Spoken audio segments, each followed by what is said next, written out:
Hello everyone, ये UP PCS 2023 का paper number first है और इसका ये क्वेश्चन नंबर 10 है। इसको 200 वर्ड्स में लिखना है और ये 12 नंबर का है। 9 नंबर चैनल के सामरिक महत्व पर संक्षिप्त टिप्पणी लिखनी है इसमें। तो 9 डिग्री चैनल, जो 9 डिग्री चैनल है उसके बारे में पता होना चाहिए। ये लक्षद्वीप समूह को जो मिनिकॉय है उससे अलग करता है। एक तो जो लक्षद्वीप समूह है और मिनिकॉय है उसके बीच में 9 डिग्री चैनल है। जैसे यहाँ पर लक्षद्वीप हो गया, इधर मिनिकॉय हो गया, यहाँ पर जो होगा वो 9 डिग्री यहाँ पर चैनल है। हिंद महासागर में स्थित है, एक महत्वपूर्ण इसकी समुद्री विशेषता है और यह लक्षद्वीप समूह को मिनिकॉय द्वीप समूह से अलग करता है। ये दोनों भारत का ही क्षेत्र है, लक्षद्वीप समूह भी और मिनिकॉय भी, दोनों भारत का ही है। इसमें यहाँ पर देखें इसके सामरिक महत्व, क्योंकि यहाँ पर ना पूछा हुआ है इसके सामरिक महत्व पर संक्षिप्त टिप्पणी लिखनी है। सामरिक महत्व क्या क्या होंगे, जैसे कि समुद्र नेविगेशन हो गया, आर्थिक महत्व होगा, रणनीतिक महत्व और रक्षा के क्षेत्र में क्या क्या महत्व होगा इसका। अब इधर की साइड वेस्टर्न में देखें तो अरब सागर है और इधर बंगाल की खाड़ी है। अब ऊपर यहाँ पर लक्षद्वीप है और नीचे मिनिकॉय है, तो 9 डिग्री चैनल है यहाँ पर। इसमें एक एक करके यहाँ पर देखेंगे, जैसे ये है रक्षा के क्षेत्र में, फिर समुद्री नेविगेशन, आर्थिक महत्व और यहाँ पर ये हिंद महासागर का ही ये पूरा हिस्सा है। अब रक्षा के क्षेत्र में यह समुद्री यातायात की निगरानी और निरीक्षण की अनुमति देता है। अब यहाँ पर समुद्री जो यातायात होगा उसकी निगरानी भी की जाएगी रक्षा के क्षेत्र में और जो निरीक्षण होगा उसकी अनुमति देगा, जिससे राष्ट्रीय सुरक्षा में योगदान मिलता है। जो राष्ट्रीय सुरक्षा होगी उसमें योगदान मिलेगा। विभिन्न देशों के साथ नौसैनिक अभ्यास, जो नौसैनिक अभ्यास है जैसे कि भारत और श्रीलंका के बीच हो गया, मालदीव के बीच में हो गया, इस तरीके से भारत नेपाल के बीच में महत्वपूर्ण स्थान प्राप्त करता है ये। इसमें आगे यहाँ पर समुद्री नेविगेशन है। यह यूरोप, पूर्वी अफ्रीका, यूरोप हो गया, मध्य पूर्वी अफ्रीका और मध्य पूर्व पश्चिमी एशिया के साथ साथ दक्षिण पूर्व एशिया के मध्य व्यापारिक शिपिंग का भी मार्ग प्रदान करता है। समुद्री नेविगेशन ये हो गया, यहाँ पर व्यापारिक जो शिपिंग होगी, व्यापार किया जाएगा शिपिंग के माध्यम से। और फिर है रणनीतिक महत्व, लक्षद्वीप और मिनिकॉय द्वीपों पर संप्रभुता बनाए रखने के लिए महत्वपूर्ण है। जो हमारा देश है भारत, अपनी संप्रभुता को बनाए रखने के लिए ये द्वीप महत्वपूर्ण है। यह क्षेत्र मालदीव से निकटता, मालदीव के पास में है और हिंद महासागर में सुरक्षा एवं निगरानी बनाए रखने में जरूरी है। चीन के परिप्रेक्ष्य में देखें, यह चैनल रणनीतिक रूप से भारतीय हितों में, जो भारतीय हित हैं उनमें वृद्धि करता है। आर्थिक महत्व यहाँ पर जैसे कि मछली होंगी उनको पकड़ा जाएगा तो उससे बेचकर उससे पैसा आएगा। यह मछलियों को पकड़ने के लिए उपयुक्त अवसर प्रदान करता है। ये हो गया। स्थानीय क्षेत्र के साथ विकास, रोजगार के साथ देश की जीडीपी में भी योगदान देता है। भारत का विशिष्ट आर्थिक क्षेत्र EEZ इस क्षेत्र तक फैला हुआ है, जो भारत का यहाँ पर इकोनॉमिक एक्सक्लूसिव जोन है वो यहाँ तक फैला हुआ है, जो विभिन्न समुद्री गतिविधियों के लिए अधिकार प्रदान करता है। अब इसमें खोज एवं बचाव अभियान किस तरीके का है, यह मानवीय मिशन और आपदा प्रक्रिया में लगे जहाज़ों की आवाजाही को भी सुनिश्चित बनाता है। अब इसका यहाँ पर निष्कर्ष लिखेंगे। निष्कर्ष इतनी सारी अब इसकी उपलब्धता है तो उसको ही ध्यान में रखकर निष्कर्ष लिखा जाएगा। 9 डिग्री चैनल हिंद महासागर में रणनीतिक रूप से महत्वपूर्ण समुद्री मार्ग है, जो व्यापार, रक्षा, आर्थिक विकास सहित कई उद्देश्यों की पूर्ति करता है। इस क्षेत्र में न केवल राष्ट्रीय बल्कि अंतर्राष्ट्रीय हित भी शामिल है। अब इसमें नेक्स्ट क्वेश्चन है, ये भी जो 11 नंबर का क्वेश्चन है, ये भी 2023 का पेपर नंबर फर्स्ट का है, जो 2023 का पेपर है और क्वेश्चन नंबर 11 है और ये 200 वर्ड में लिखना है और 12 नंबर का है। नागर शैली के मंदिरों की वास्तुकला की विशेषताओं का वर्णन करना है। नागर शैली मंदिर निर्माण की हिमालय पर्वत से लेकर विंध्य पर्वत, जो विंध्य पर्वत है उसके बीच में जो भी मंदिर है उनको बोला जाता है नागर शैली में ये मंदिरों का निर्माण हुआ है। और विंध्य से कृष्णा नदी के बीच में अलग और कृष्णा से नीचे कन्याकुमारी तक उसको अलग बोला जाता है। नीचे द्रविड़ शैली और जो दोनों के मिले जुले होंगे उनको बेसर शैली बोला जाता है। नागर शैली मंदिर निर्माण की प्राचीन भारतीय शैली है। यह शैली उत्तर भारत में हिमालय से विंध्य पर्वत के मध्य मुख्यतः निर्मित किए गए हैं, बनाए गए हैं जो भी मंदिर हैं। अब नागर शैली की जो वास्तुकलात्मक विशेषताएं हैं उसमें देखना है, जैसे कि गर्भगृह हो गया। गर्भगृह यह एक वर्गाकार होता है, जो गर्भगृह होगा ये वर्गाकार होगा और यह शिखर के नीचे मुख्य देवता का स्थान होता है, जो मुख्य मंदिर होता है जिसमें पूजा करते हैं लोग। इसी मंदिर का हृदय भी माना जाता है, जहां भक्त प्रार्थना करते हैं। अब यहाँ पर है ये मंडप, गर्भगृह के चारों ओर वाला मंडप या स्तंभों वाला हॉल है। यहाँ पर जो गर्भगृह के चारों ओर है वो मंडप है और स्तंभों वाला हॉल है, जहाँ भक्त इकट्ठा होंगे और इसमें प्रार्थनाएं, सत्संग, ध्यान आदि किए जाते हैं। अर्ध मंडप है यहाँ पर, यह मंदिर का प्रवेश द्वार है और मंडप का विस्तार है। अर्ध मंडप यह प्रवेश द्वार है और मंडप का ये विस्तार है। अब यहाँ पर शिखर, प्रमुख विशेषता शिखर है। जो नागर शैली है उसकी प्रमुख विशेषता क्या है? यहाँ पर शिखर है जो रेखिक रूप से मतलब कि एक स्टेप, जिस तरीके से यहाँ से ऐसे हो गया फिर ऐसे, इस तरीके से ये रेखिक रूप से एक लाइन के रूप में ऊपर उठता है और पर्वत श्रृंखलाओं का प्रतीक है।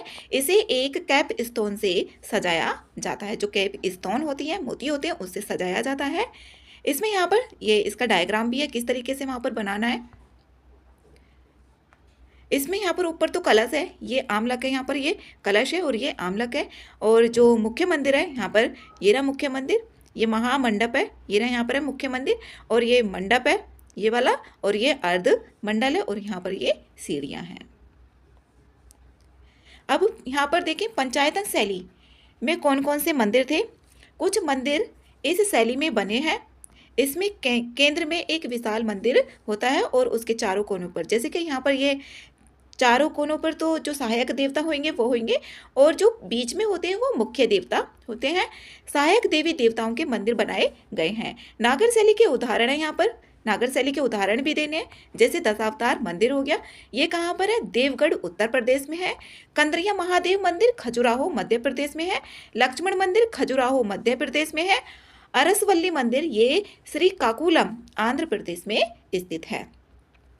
कोणार्क का सूर्य मंदिर, जो कोणार्क का सूर्य मंदिर है, इसमें द्रविड़ और बेसर शैलियों के कुछ तत्व भी शामिल हैं। इसमें कुछ तत्व शामिल हैं। मंदिर का डिजाइन विशेष रूप से इसके 12 पहिए और 7 घोड़ों द्वारा खींचे जा रहे रथ का यहाँ पर दर्पण है, और इसको ब्लैक पगोड़ा के नाम से भी जाना जाता है। इसमें आगे यहाँ पर जो खजुराहो है, खजुराहो मंदिर समूह के तहत विष्णु मंदिर, लक्ष्मण मंदिर, वराह मंदिर आदि का निर्माण भी किया गया है। वास्तुकला की नागर शैली अपने राजसी, अब यहाँ पर इसका निष्कर्ष लिख रहे हैं, वास्तुकला की नागर शैली अपने राजसी शिखरों और जटिल नक्काशी के साथ भारतीय मंदिर डिजाइन में कलात्मक का प्रतीक है। हाल ही में अयोध्या में श्री राम मंदिर भी, जो अयोध्या में श्री राम मंदिर अभी उसका निर्माण किया गया था, नागर शैली में ही निर्मित किया गया है। ये इसका यहाँ पर निष्कर्ष है। इसमें नेक्स्ट क्वेश्चन है क्वेश्चन नंबर 12। इसको भी यहाँ पर 200 वर्ड में लिखना है और ये 12 नंबर का सवाल है। 1857 के स्वतंत्रता संग्राम के वैचारिक आयामों को यहाँ पर रेखांकित करना है कि राजनीतिक क्या थे, उसके आयाम राजनीतिक, आर्थिक हो गया, सामाजिक, सांस्कृतिक हो गए, इसी तरीके से लिखना है। सैन्य भी लिख सकते हैं। 1857 का विद्रोह ब्रिटिश सरकार की शोषणकारी नीतियों, जो 1857 का विद्रोह था ये ब्रिटिश सरकार की शोषणकारी नीति थी। उत्पीड़न किया गया था भेदभाव के प्रति, जो भी ये सब कुछ किया जा रहा था उसके प्रति असंतोष का परिणाम था। जो भी लोग थे वो उनके अंदर असंतोष हो गया था, फिर यहाँ पर विद्रोह हुआ, उसका ये परिणाम था।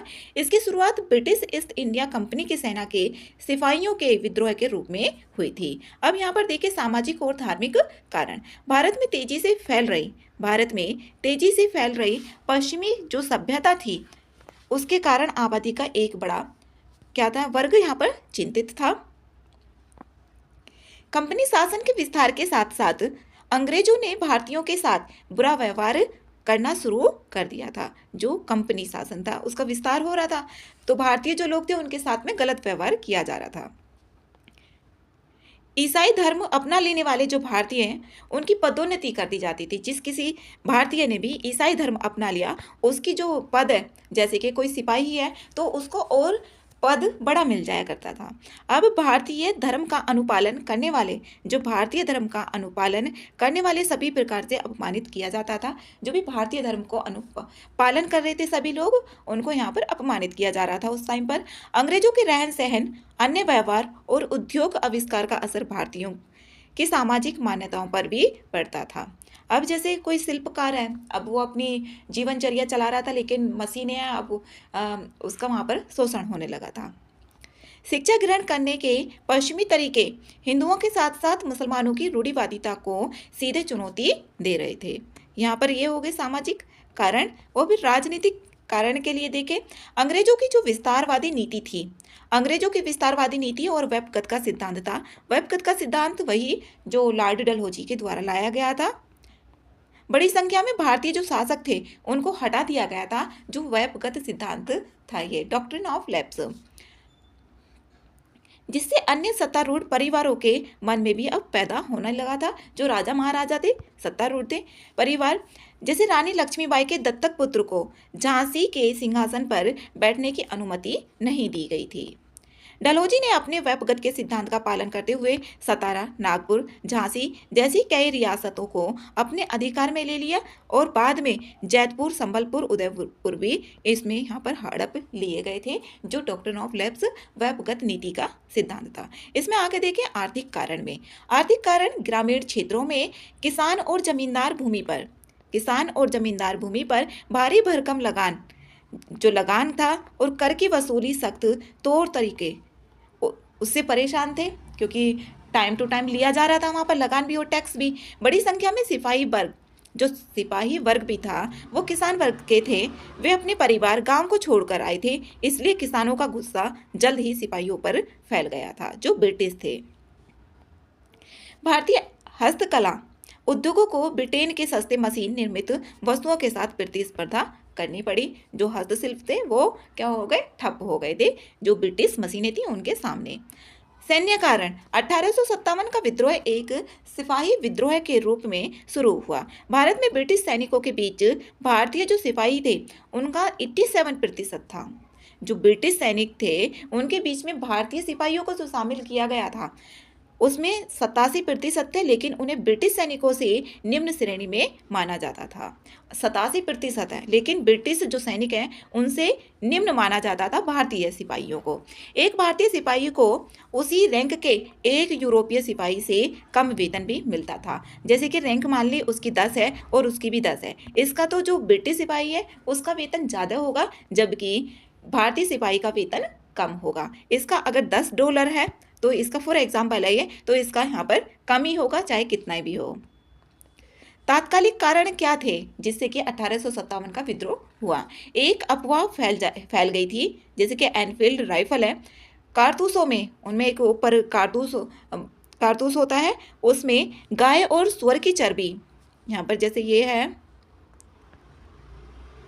है तो यहाँ पर इसमें ऊपर की साइड में गाय और सुअर की चर्बी का प्रयोग किया जाता था। अब जो सिपाही थे, भारतीय सेना थी ब्रिटिश में जो शामिल थे भारतीय, उसमें मुस्लिम भी थे और हिंदू भी थे। तो हिंदुओं को तो यहाँ पर गाय हो गया और मुस्लिमों को सुअर। तो अब यहाँ पर ये कुछ लोग छोड़ देंगे।